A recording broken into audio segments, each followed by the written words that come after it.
భీమ్లీలో జరిగిన సభపై చర్చించుకుందాం. అదే టైంలో చంద్రబాబు నాయుడు గారు ఉరవకొండ పీలేరులో మాట్లాడిన తీరు, వీటిపై విశ్లేషించుకుందాం. ముఖ్యమంత్రి వైఎస్ జగన్ గారు తన మార్కు పాలన గురించి ప్రజలకు వివరించండి అని చెప్తుంటే, తన మార్కు పాలనకి చంద్రబాబు మార్కు పాలనకి ఉన్న తేడాన్ని వివరించండి, ప్రజలే స్టార్ క్యాంపెయినర్లుగా చేయండి అంటూ అనేక విషయాలు. చంద్రబాబు గనక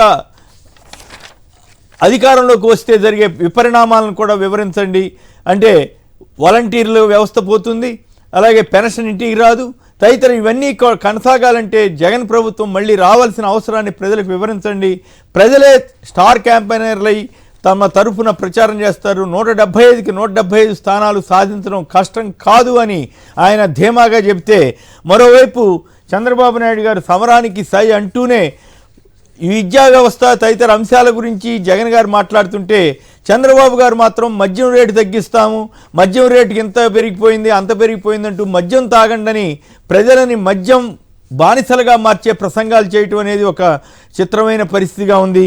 ముందుగా ఈ జగన్ గారి స్పీచ్ మీద, అలాగే చంద్రబాబు గారి వ్యాఖ్యల మీద జగన్ గారి మార్కు ఆంధ్రప్రదేశ్ మీద కనపడుతోందా లేదా? ముందుగా పురుషోత్తం రెడ్డి గారు. సార్, కొమ్మినేని గారు, అందరికీ నమస్కారం. నమస్కారం. బేసిక్ గా జగన్మోహన్ రెడ్డి గారు నిన్న జరిగిన సభ, చంద్రబాబు నాయుడు గారు మా జిల్లాలో చేసిన ప్రసంగాలు చూసినప్పుడు వీళ్ళిద్దరిని మనం పోల్చుకుంటాం. ఎందుకంటే ఎవరు ఒప్పుకోకపోయినా ముఖ్యమంత్రి అయినా ప్రతిపక్ష నాయకుడే చంద్రబాబు నాయుడు గారు. వీళ్ళిద్దరి మధ్య కేంద్రంగా రాజకీయ పోరు జరుగుతుంది. వీళ్ళిద్దరూ చేసే ప్రసంగాలు, మాటలే ప్రజలకు ప్రామాణికం. ఎవరిని గెలిపించాలి, ఎవరిని ఓడించాలి, తిరస్కరించాలి, ఆమోదించాలి దానిపైన ఖచ్చితంగా ఒకే రోజు జరగడం కూడా యాదృష్టికమైన మంచిదే. ఆయన ఉత్తరాంధ్ర వెనుకబడిన ప్రాంతంలో ఉన్నారు, ఈయన రాయలసీమ సొంత ప్రాంతంలోకి వచ్చాడు. బేసిక్ గా నా పాయింట్ ఏంటంటే, జగన్మోహన్ రెడ్డి గారి రాజకీయాలు 2019లో అధికారంలోకి వచ్చిన మొదటి రోజు నుంచి నిన్న తిరుపతి సభలో ఆత్మవిశ్వాసంతో సంతృప్తి వ్యక్తం చేసిన తీరు వరకు పరిగణలో తీసుకున్నప్పుడు రాజకీయాల వైపు భీమ్లీ సభలో తిరుపతిలో ఎడ్యుకేషన్ సమ్మిట్ లో చేసిన ఆత్మ సంతృప్తి వ్యక్తం చేశాడు. ఇవన్నీ ఒక పాజిటివ్ లుక్ తో వెళ్ళడం, అంటే నా పరిపాలన, నా ప్రాధాన్యతలు ఇవి అని స్పష్టంగా జనానికి చెబుతూ, ఇది నచ్చితేనే ఓట్లు వేయను, నచ్చచ్చు నచ్చకపోతే దట్ ఈస్ డిఫరెంట్. అది చాలా మంచి రాజకీయం అంటాను నేను. ఎందుకంటే తన పరిపాలన పట్ల తనకు నమ్మకం ఉండడం, దాన్ని వక్రీకరించి చాలా మంది చాలా మాట్లాడచ్చు, కానీ తన పరిపాలన తనకు నమ్మకం ఉంది, ఆత్మవిశ్వాసంతో ఉన్నాను, ఇది నచ్చితే ఓటేయండి, ఇది చాలా పర్ఫెక్ట్ గా ఉంటుంది, ఇది సానుకూల ఫలితాలను ఇస్తుంది.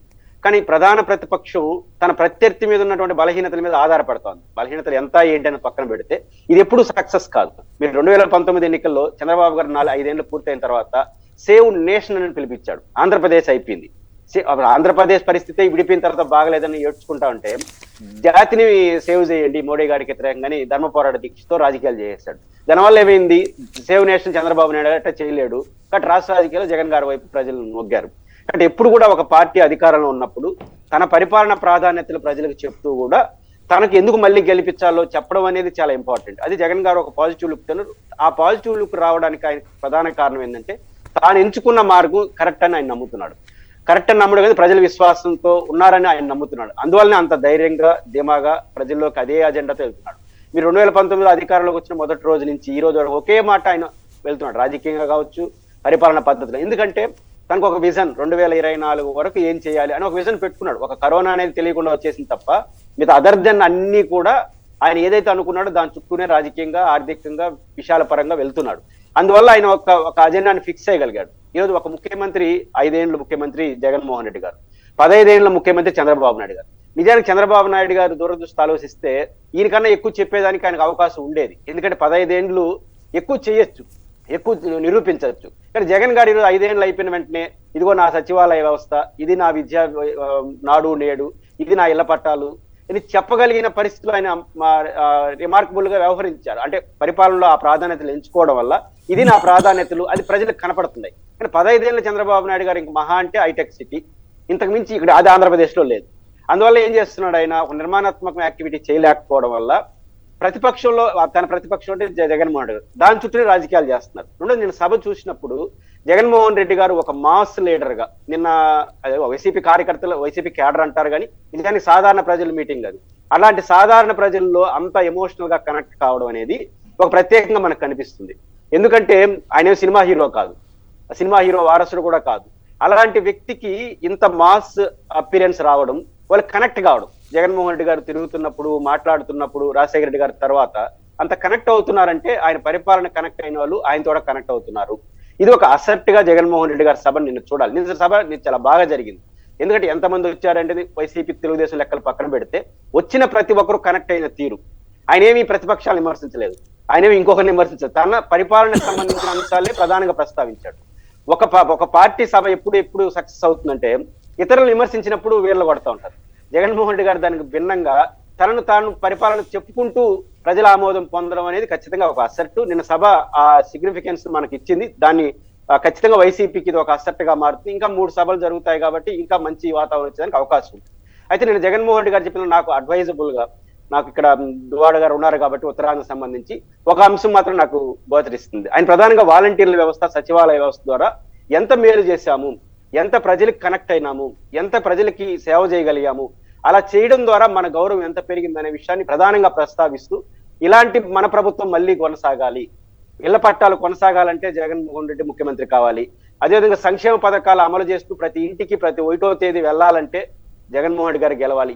అంటే ఏదైతే తాను 4 ప్రధాన అంశాలు ముందుకు తీసుకొచ్చాడో, ఇళ్ల పట్టాలు కావచ్చు, సంక్షేమ పథకాలు కావచ్చు, నాడు నేడు విద్యా వ్యవస్థ కావచ్చు, వైద్య విధానం కావచ్చు, ఈ 4 పట్ల సచివాలయ వ్యవస్థ కావచ్చు, ఇవన్నీ మళ్ళీ కొనసాగాలంటే జగన్మోహన్ రెడ్డి మళ్ళీ ముఖ్యమంత్రి కావాలి. ఇది వద్దని ఇవాళ వస్తే ఇది పోతాయి, ఈ విషయాన్ని ప్రతి ఇంటికి చెప్పాలన్న మాట చాలా విలువైన మాట. ఇది ఈ ప్రధానంగా జగన్మోహన్ రెడ్డి గారి యొక్క సభలో నాకు కనపడింది. అయితే ఒక్క వీక్నెస్ అందామా ఇంకోటి కనపడిన అంశం ఏంటంటే, నేను దాన్ని ఎమ్మెల్సీ ఎన్నికలకి పోల్చను కానీ ఒక పోలిక దాన్ని ప్రస్తావిస్తాను. అదేంటంటే జనరల్ గా ప్రజల్లో మనకున్న ప్రతి ఓటు, ప్రజల్లో ఉన్నటువంటి ప్రతి సానుకూలత రాజకీయ కన్వర్ట్ కావడం అనేది ఒక ప్రధానమైన అంశం. ఏ పార్టీ అయినా గెలుపు ఓటములు ఇదే నిర్ణయిస్తుంది. ఎందుకంటే ప్రజలు మనకు ఉండొచ్చు, వాళ్ళు ఓటింగ్ వరకు వచ్చి వాళ్ళు ఓటింగ్ గా మార్చడం, జగన్ గారు మార్చే ప్రయత్నం సభలో చేస్తాడు, కానీ పోలింగ్ బూత్ వరకు చేయాల్సిన యంత్రాంగం అనేది ఇక్కడ ప్రధానంగా ముందుకు వస్తుంది. నేను ఎమ్మెల్సీ ఎన్నికలు ప్రస్తావిస్తాను. నేను తిరుపతిలో ఉంటాను కాబట్టి ప్రకాశం, నెల్లూరు, చిత్తూరు ఒక గ్రాడ్యుయేట్ ఎన్నికలు కాన్స్టిట్యూషన్ కొమ్మినేని గారు, ఇందులో వైసీపీ ఓడిపోయింది గ్రాడ్యుయేట్ లో. నాకు కనపడిన లోపం ఏంటంటే జగన్మోహన్ రెడ్డి గారు వచ్చిన వెంటనే 6 నెలల్లో 1,50,000 దాకా పర్మనెంట్ ఎంప్లాయీస్ ని సృష్టించాడు. చాలా మంది అంటున్నారు కదా ఏం సృష్టించాడు. 5 ఏళ్లలో ఛాలెంజ్ చేయొచ్చు, ఈ దేశంలో 1,50,000 నుంచి 2 లక్షల పర్మనెంట్ ఉద్యోగాలు ఇచ్చిన రాష్ట్ర ప్రభుత్వం ఏదైనా ఉందా ఈ దేశంలో? జనవరి 1వ తేదీ నోటిఫికేషన్ ఇచ్చాడా, 30వ తేదీ నోటిఫికేషన్? నాకు మెటీరియల్ కాదు, ఆయన ఎన్నికల్లో ఏమి ఇచ్చాడో పక్కన పెడతాం. 2 లక్షల పర్మనెంట్ ఎంప్లాయీస్ ఒక రాష్ట్రంలో ఇచ్చిన ఈ రాష్ట్రంలో కరోనా సమయంలో ఎక్కడ లేదు. అలాంటి వ్యవస్థ అంటే జిల్లాకు 10-15 వేల మంది వస్తారు పర్మనెంట్ ఎంప్లాయీస్. అంటే వీళ్ళందరూ గ్రాడ్యుయేట్ 40,000 మంది 3 జిల్లాలు. అదేవిధంగా వాలంటీర్ల వ్యవస్థ ఉంటుంది, వాళ్ళ వ్యవస్థలో 1/3 గ్రాడ్యుయేట్స్. అంటే సింపుల్ గా వీళ్ళిద్దరూ ఓట్లుగా నమోదు చేసుకుంటే వైసీపీ గెలిచిపెట్టాలి. నా పాయింట్ ఏంటంటే ఇక్కడ ఎక్కడ వీక్నెస్ కనిపిస్తుందంటే సానుకూలత ఉండడం కాదు, రాజకీయ కర్తవ్యం నెరవేర్చడమే పార్టీ శ్రేణులు మాత్రమే చేస్తాయి. ఇప్పుడు ఉదాహరణ గడప గడపకు పవర్ఫుల్ సక్సెస్, ఎందుకని అది యంత్రాంగం, ప్రభుత్వ యంత్రాంగం. జగనన్న వైద్య ఆరోగ్య ఇది బ్రహ్మాండ సక్సెస్. ఇళ్ల పట్టాలు ఒక్క అవినీతి లేకుండా పర్ఫెక్ట్ గా చేశారు. కానీ వాళ్ళ రాజకీయ విషయం వచ్చేసరికి వాళ్ళ ఓట్లు వాళ్ళు నమోదు చేసుకుని వేసేస్తున్నా గెలిచిపెట్టారు. అంటే ఇప్పుడు దానికి దీనికి అంటే అప్పుడు ఎమ్మెల్సీ ఎలక్షన్స్ కథ వేరు, అప్పుడు ఓటర్లు వీరు, ఇప్పుడు జనరల్ మొత్తం అందరూ ప్రజలందరూ ఓట్లు వేస్తారు కాబట్టి దానికి దీనికి చాలా తేడా ఉంటది కదా. ఒక సారూప్యత ఏమని కనిపిస్తుందంటే రాజకీయ కర్తవ్యాన్ని యంత్రాంగం ఎఫెక్ట్ గా చేసి ఉంటే ఎమ్మెల్సీ ఎన్నికల్లో ప్రతి సచివాలయంకి వెళ్ళి వైసీపీ కార్యకర్త నీకు 30 ఏళ్ళ జీవితాన్ని ఇచ్చాడు, పర్మనెంట్ ఎంప్లాయ్, ఆ రోజు 30,000 జీతం, మీరందరూ ఓటుగా నమోదు చేసుకుని జగన్ అన్న ఓటు అయినంటే గెలిచిపోయింటాడు. అంటే ఆ లాజిక్ మిస్ అయింది అంటున్నాను. అంటే పార్టీ శ్రేణులకి పార్టీ యంత్రాంగానికి మధ్య ఆ లాజిక్ మిస్ అయితే అది ఎన్నికల్లో ప్రభావితం చూస్తుంది. దాన్ని కవర్ చేసుకోవడానికి ఈ సభ సెట్ కాదు అని ఖచ్చితంగా ప్రత్యేక ఏర్పాట్లు చేసుకుంటే అది కూడా కవర్ అయితే జగన్మోహన్ రెడ్డి ఎఫెక్టివ్ గా ఉంటుంది, సక్సెస్ అయ్యేదానికి స్కోప్ ఉంటుంది. రైట్.